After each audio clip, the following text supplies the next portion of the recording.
мыйзамдын маңызы эми жанагы бюджеттен каржыланган мекемелерден суу төлөмүн бошотуп коюш болуп атат да, туурабы?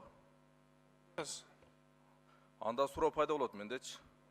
Эмне үчүн анда ушул жана ГЭСтерди да бошотуп атасыңар да? Алар бюджеттен каржыланбайт да.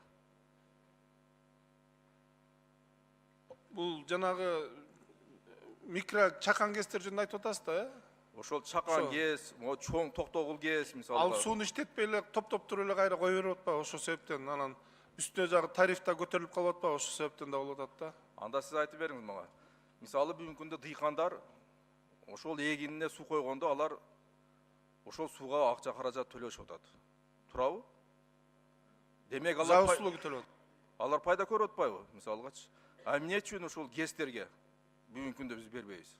Акча каражат төлөмүн койбойбуз да ошол. Алар да ошол суудан пайдаланып атпайбы, электр энергияны суудан чыгарып атпайбы?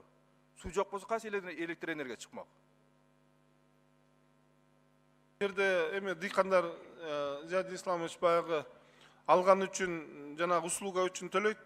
А жанагы сууну дыйкандар өзлөрүнүн огороддорун поливать эткенде суунун расход болуп атат да. Тигил ГЭСтерден болсо расход болуп эле түз кетип аткан себептен өзлөрүнүн дагы тарифтери көбүрөөк болуп аткандан биз андан дагы тарифтин үстүнө тариф кошулуп кетпесин деп эме кылдык да.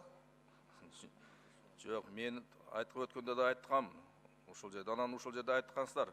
Бул электр энергиянын баасы көтөрүлүп кетет депчи.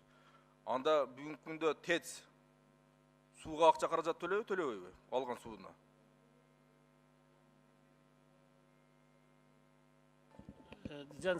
ТЭЦ төлөйт. Ал эми неме сиз айтып аткан жанакы бак чоң ГЭСтер жөнүндө сөз кылып атпайсызбы? Чоң ГЭСтер бул жанакы сууну Кыргызстандагы сууну как ресурс катары пайдаланат. Мисалы үчүн дыйкандар болсо суу чарба департаментине же болбосо өкмөткө бул жанакы сууну жеткирип берип, топтоп берген кызмат үчүн гана алар төлөшөт да. Ал эми ресурс катары дыйкандар мамлекетке төлөшпөйт.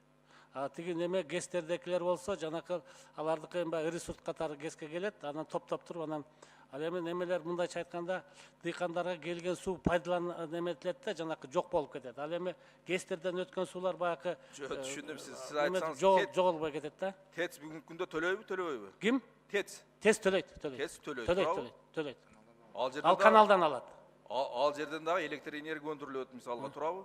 Эгерде бул мыйзам кабыл алып калсак анда бошотобузбу ТЭЦти? ТЭЦ төлөйт, себеби дегенде ТЭЦке биз услуга көрсөтүп атабыз, кызмат көрсөтүп атабыз да, канал мамлекеттин каналынан келип атат. Эгерде биз ушул мыйзамды кабыл алган болсок, анда ТЭЦ бошотулабы? Бошотулбайт. Мыйзамда жазылып турбайбы? Электр энергия өндүрүлгөндөргө бошотулат депчи. Ал деген мамлекеттин каналынан алат да, биз ТЭЦке кызмат көрсөтүп атабыз. Мындай болот, мыйзам баарына бирдей болуш керек да. Биз мыйзамда ошол бюджеттик мекемелер, бюджеттен каржылангандар бошотулат болсо, анда калганыга биз уруксат беришибиз керек баардыгачы.